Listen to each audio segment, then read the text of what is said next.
ಸ್ನೇಹಿತರೆ, ಶರನ್ನವರಾತ್ರಿಯ ಪವಿತ್ರ ದಿನಗಳಲ್ಲಿ ಅನೇಕ ವಿಶೇಷ ಪೂಜಾ ವಿಧಾನಗಳು ಶಾಸ್ತ್ರಗಳಲ್ಲಿ ಹೇಳಲಾಗಿದೆ.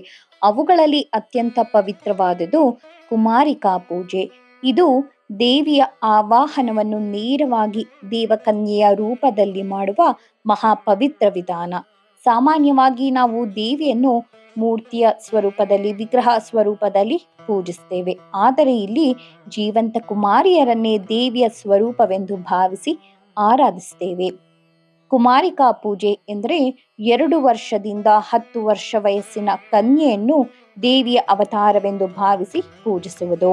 ಈ ವಯಸ್ಸಿನೊಳಗಿನ ಬಾಲಕಿಯರು ಇನ್ನೂ ರಜಸ್ವಲಿಯಾಗದ ಕಾರಣ ಅವರು ನಿರ್ದೋಷಿ, ಪಾವನ, ಶುದ್ಧ ರೂಪದಲ್ಲಿ ಪರಮೇಶ್ವರಿಯ ತೇಜಸ್ಸನ್ನು ಧರಿಸುತ್ತಾರೆ.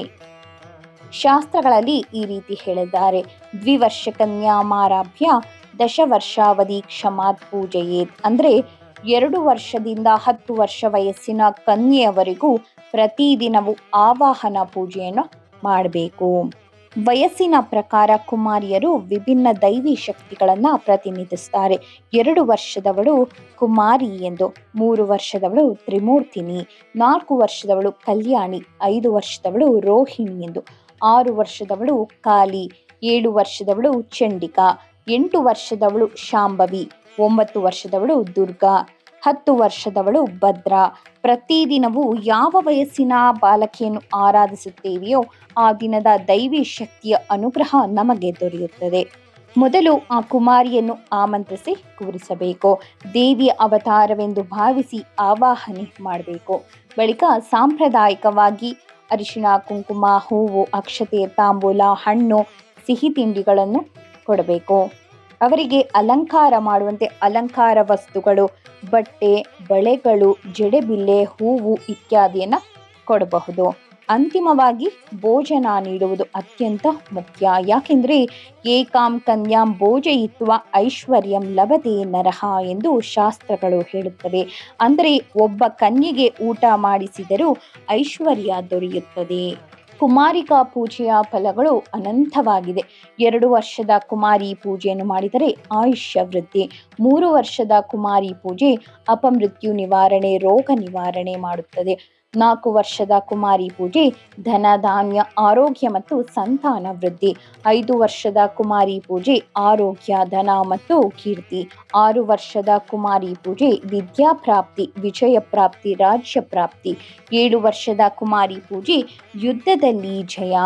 8 ವರ್ಷದ ಕುಮಾರಿ ಪೂಜೆ ಮಹಾಪಾಪನಾಶ, ಶತ್ರುನಾಶ. 9 ವರ್ಷದ ಕುಮಾರಿ ಪೂಜೆ ಭಯಂಕರ ದುಃಖ ನಾಶವಾಗುತ್ತದೆ. 10 ವರ್ಷದ ಕುಮಾರಿ ಪೂಜೆ ಸುಖ, ಶಾಂತಿ, ಸೌಖ್ಯ ಲಭ್ಯ. ಕುಮಾರಿಕಾ ಪೂಜೆಯ ಮಹಿಮೆ ಅಪಾರವಾದದ್ದು. ಈ ಪೂಜೆಯಿಂದ ಪಿತರರು, ವಸುಗಳು, ರುದ್ರರು, ಆದಿತ್ಯರು ಮತ್ತು ಎಲ್ಲ ಗಣದೇವತೆಗಳ ಪೂಜೆ ನಡೆದಂತಾಗುತ್ತದೆ. ಪಿತರೋ ವಸವೋ ರುದ್ರ ಆದಿತ್ಯ ಗಣಲೋಕಪಾಹ ಸರ್ವೇತಿ ಪೂಜಿತಾಸ್ತೇನ ಕುಮಾರ್ಯೋ ಯೇನ ಪೂಜಿತಾಹ. ಅಂದರೆ ಕನಿಷ್ಠ ಒಬ್ಬ ಕುಮಾರಿಯನ್ನು ಪೂಜಿಸಿದರೂ ಸಮಸ್ತ ದೇವತೆಗಳ ಪೂಜೆ ನಡೆದಂತಾಗುತ್ತದೆ. ಹಾಗಾಗಿ ನವರಾತ್ರಿಯಲ್ಲಿ 9 ದಿನಗಳಿಗೂ ಕುಮಾರಿ ಪೂಜೆ ಮಾಡಿದರೆ ಅತ್ಯುತ್ತಮ.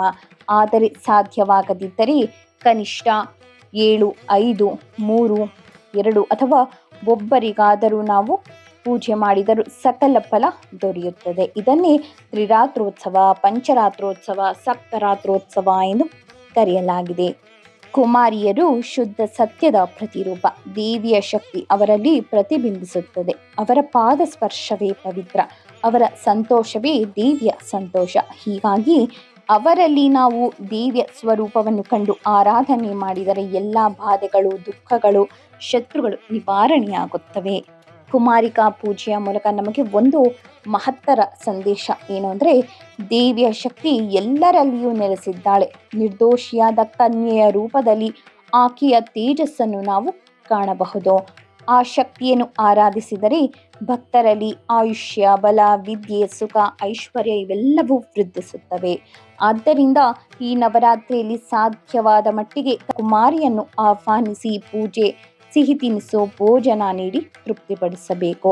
ಇದು ದೇವಿಯ ನಿಜವಾದ ಆರಾಧನೆ. ದುಃಖ, ದಾರಿದ್ರ್ಯ, ಶತ್ರುನಾಶ, ಆಯುಷ್ಯ, ಐಶ್ವರ್ಯ, ಸಂತಾನ, ಕೀರ್ತಿ ಇವುಗಳೆಲ್ಲವೂ ಈ ಪವಿತ್ರ ಕುಮಾರಿಕಾ ಪೂಜೆಯಿಂದಲೇ ಸಿಗುತ್ತವೆ. ದುಃಖ ದಾರಿದ್ರ ನಾಶಾಯ ಶತ್ರುಣಾಂ ನಾಶ ಹೇತವೇ ಆಯುಷ್ಯ ಬಲವೃದ್ಧಾರ್ಥಂ ಕುಮಾರೀಂ ಪೂಜೆಯಿನ್ನರಹ ಎಂದು ಶಾಸ್ತ್ರಗಳು ಹೇಳುತ್ತೆ. ಹಾಗಾಗಿ ಕುಮಾರಿಕಾ ಪೂಜೆಯ ಮೂಲಕ ದೇವಿಯ ಅನುಗ್ರಹವನ್ನು ಪಡೆದು ಜೀವನದಲ್ಲಿ ಅಜರಾಮರವಾದ ಶಾಂತಿ, ಸಂತೋಷ ಮತ್ತು ಸಮೃದ್ಧಿಯನ್ನು ಹರಿಯಲು ಪ್ರಾರ್ಥಿಸೋಣ. ಶ್ರೀ ಕೃಷ್ಣ ಅರ್ಪಣಮಸ್ತು. ಧನ್ಯವಾದಗಳು.